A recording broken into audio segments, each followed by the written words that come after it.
Negócio com o diabo. Ó, negócio com o diabo. Olha só como é que ele começa. Ó Senhor, ele tá no cemitério, de joelho. Tá o cara aqui de joelhos, no cemitério, ó as cruzes aqui. E ele invocando o diabo. Ó Senhor das trevas, príncipe do mal, venha, venha. Prontinho. Estou aqui. Aí ele aparece. Eu iria rasgar essa revista. Eu iria rasgar. Mas eu falei, não vou rasgar não, porque isso aqui é um material que vai servir para mostrar para muitos pais e alertar muitos pais. Aí eu entro nessa revistinha aqui, ó. Vou entrar nessa revistinha aqui para que você possa entender o que aconteceu comigo essa semana. Olha só o que aconteceu. O fato é que ele começou a ler mais, até porque está no segundo ano agora, né? Tá lendo mais, tá conseguindo entender melhor as coisas que ele lê. Então ele tá... Tudo que tá passando de carro em algum lugar, ele começa a ler. E ele pegou essa revistinha aqui, que a gente ganhou um tempo atrás de uma professora de quando ele estudava na escola pública, na creche. Deu um monte de livrinho para ele, Bíblia. E junto com os livros que ela deu, veio essa revistinha aqui. Pois bem, tá ele lá lendo essa revistinha aqui. E ele lendo em voz alta. Não, em voz alta foi a segunda história que eu vou contar. Essa aqui eu perguntei, ele tava lá lendo, eu falei, ei Samuel, o que você tá lendo aí?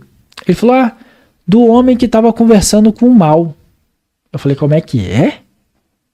O homem tava conversando com o mal. Eu, como assim conversando com o mal? Não tava conversando com o mal. Eu falei, me dá essa revistinha aqui, deixa eu dar uma lidinha. Aí me deparei com isso aqui, ó. Vou mostrar aqui primeiro nessa câmera aqui. Tá vendo aqui, ó? Negócio... Ah, não, tá lá de cá. Negócio com o diabo. Ó, negócio com o diabo. Tem várias histórias aqui dentro, tá? Várias histórias. A primeira história era do Cascão, que... São quase todas histórias do Cascão, né? Que o pai dele ia comprar um sapato pra ele, porque ele não usa sapato e tal. A gente até leu junto e tudo mais. Mas são várias histórias aqui dentro e ele chegou nessa história aqui. Resumindo. Ó Senhor, ele tá no cemitério, de joelho. Tá o cara aqui de joelhos, no cemitério, ó as cruzes aqui. E ele invocando o diabo. Ó Senhor das trevas, príncipe do mal, venha, venha. Prontinho. Estou aqui. Aí ele aparece. Ele aparece com um prato na mão, com um pano aqui no braço e de avental. Olha só o nível de perversidade. Só uma perguntinha. Aí o cara pergunta pro diabo, o que está fazendo com esse avental? Aí ele responde, lavando pratos, ora. Se não ajudar a minha mulher, ela fica uma fera. Nossa, ele é bonzinho, né? Se eu não ajudar a minha mulher, ela fica uma fera. Olha como é que ele é bonzinho, ajudando a esposa, lavando pratos, fazendo atividade doméstica. Bonzinho, né? Aí, pra resumir, o cara, ele quer esse personagem aqui que invoca o diabo, pede dinheiro. Ele tá com uma dívida, ele pede dinheiro. Eu quero dinheiro e tal. Eu vendo a minha alma pra você, porque eu tô precisando de dinheiro. Essa é a história. Aí o diabo rejeita, não quero sua alma e tal, você já é meu. Pra que eu vou comprar se você já é meu? Olha só o nível. Aí fala, não, mas eu posso me regenerar, eu posso fazer coisas boas. Aí o diabo, tá bom, vou comprar sua alma então. Quanto você quer? Aí ele fala, $1 milhão. Ele fala, não, é muito dinheiro. Aí ele fala, tá bom, aceito 500 mil. Aí ele fala, tá bom, então aceito. Aí dá um dinheirinho pra ele lá. Aí ele fala, mas cadê o resto? Aí ele fala assim, não, o resto eu vou pagando depois parcelado. Aí ele pega esse dinheiro, que ele vendeu a alma dele, tá passando na rua, vê um mendigo, vai lá e joga pro mendigo. Aí vem um anjinho e diz, esse vai acabar indo direto pro céu. Mas a minha pergunta é, com tanta coisa para ensinar pra criança, vai ensinar a invocar o diabo a vender a alma para ganhar dinheiro? Como eu sempre digo, né, para ficarmos em termos civilizados aqui, eu vou dizer que eu não entendi. Gente, pelo amor de Deus, eu sabia e sei que nós estamos num país e numa situação extremamente ideológica para algumas coisas e tal, mas assim, chega no nível do absurdo uma coisa dessa. Pelo amor de Deus, eu não esperava isso não, dessa revista aqui não. Da Turma da Mônica, Maurício de Souza, vai me desculpar, mas lamentável. Aí vem essa outra historinha aqui. Tem mais história, tem mais coisa, não é só isso não. Cadê? Deixa eu ver aqui, senão eu vou me perder. Tem mais coisa. Esse aqui, o título é O Impasse. Aqui, ó, O Impasse. Qual é o impasse? Vou resumir a história aqui. essa menina tá com um cara aqui, tá conversando com um cara.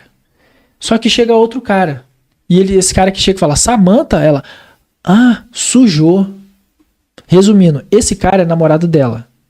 Só que ela tá com outro cara.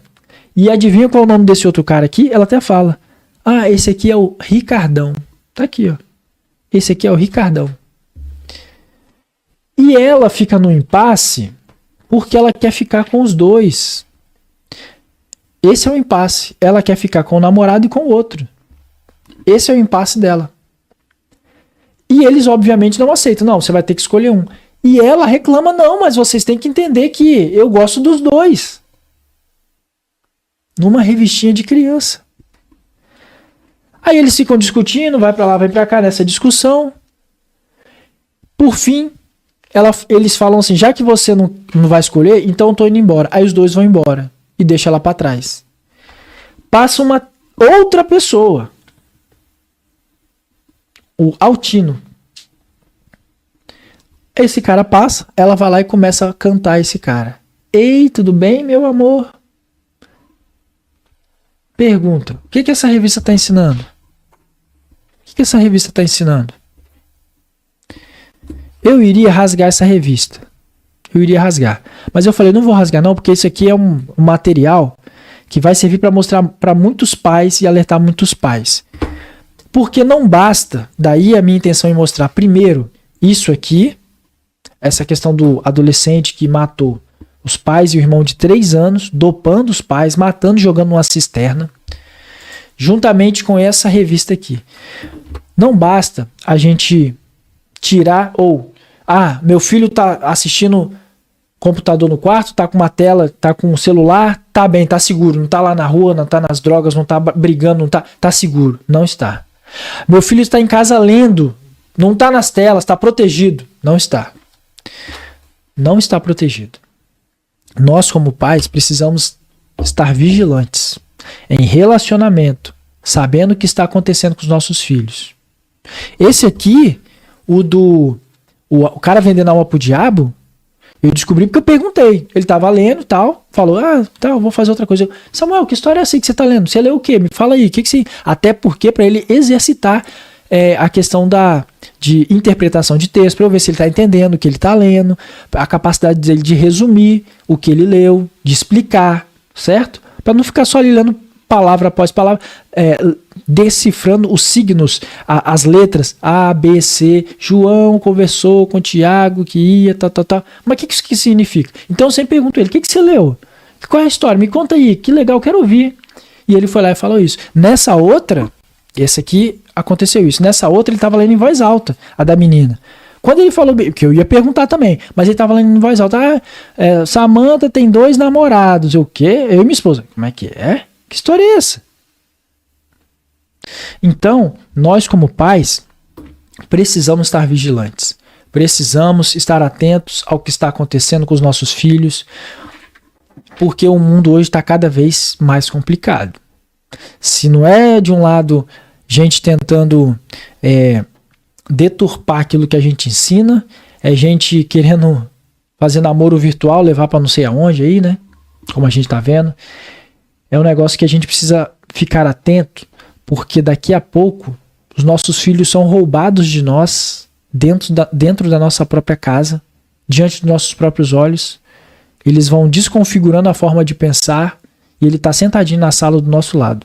Seja com uma tela de celular, seja com uma revistinha, com um livro que está ensinando coisas diferentes. Então, se você é pai, se você é mãe, permaneça vigilante ao que seu filho está fazendo, ao que seu filho está lendo, porque pode ser que chegue num ponto, depois de tantos anos ele abandonado nesse sentido, né, sem esse acompanhamento, que fica muito mais difícil, porque já foram anos sendo construído coisas na cabeça dele. Eu, como pastor de jovens, falava muito isso para os pais. Falava, olha, você vai construindo coisas na cabeça do seu filho, e quando ele chega com 15, 16, 17, 18 anos, é muito difícil, no meu caso, que sou pastor de jovens, ir lá e desfazer o que você fez. Você não dá atenção, não dá o exemplo, porque é aquela história, faço o que eu digo, não faço o que eu faço. Os pais têm mania de, hoje, nossa, aí vai para um casamento, fica até tarde, no sábado, no domingo, tô cansado, não vou na igreja não. A criança tá só ali, igual a anteninha, percebendo tudo que tá acontecendo. Tô cansado, não vou pra igreja. Domingo, bom exemplo que vai acontecer amanhã. Amanhã não, hoje é sexta, sábado, depois de amanhã, domingo, né? Flamengo e Bayern, 5 horas. Vamos supor que o culto da sua igreja seja 6 horas. Aí você não vai, porque você quer assistir o jogo. Como já aconteceu em uma outra vez, em que um adolescente chegou pra mim na igreja, um adolescente sem mais nem menos, grande Átilos, beleza, meu irmão? Deus te abençoe, seja bem-vindo. Eu lá na igreja, um adolescente chega pra mim, nem perguntei, só dei boa noite, e aí, beleza, boa noite e tal. Ele chega pra mim, pastor, você sabe por que meu pai não veio hoje? Um adolescente. Sabe por que meu pai não veio hoje na igreja? Eu falei, não, por quê? Tá trabalhando? O que aconteceu? Não, tá em casa assistindo o jogo do Flamengo. Falei, legal. Olha o exemplo que ele tá dando. Aí você não vai na igreja no domingo de manhã, não vai na escola bíblica, porque à noite você teve um casamento, ficou até tarde, né? Aí domingo de manhã você tá muito cansado. No outro domingo você não vai porque você tá assistindo o jogo do Flamengo. No outro você não vai porque chegou uma visita na sua casa. No outro você não vai porque tá trabalhando. E você vai colocando que tudo é mais importante do que a igreja. Você tá construindo um monte de coisa na cabeça dele. Aí daqui a pouco ele não quer mais pra igreja. Quando você resolve ir pra igreja, seu filho não quer ir. Aí você vai lá no pastor, pastor, meu filho não quer ir pra igreja. Você fala, é mesmo? Por que ele não quer ir pra igreja? Não sei, eu venho na igreja, participo, faço isso. Mas o que você construiu ao longo do tempo na cabeça dele? Então, nós que somos pais precisamos estar atentos ao que nós fazemos, ao exemplo que nós estamos dando. Precisamos ver o que os nossos filhos estão consumindo nas redes sociais, o que eles estão lendo, quais são as amizades deles, porque nós corremos o risco de pagar um preço muito alto no futuro. Como eu disse, eu ia rasgar essa revista aqui. Eu ia rasgar. Mas não vou rasgar não para mostrar isso, para servir de prova e para mostrar para outras pessoas o cuidado que nós precisamos ter.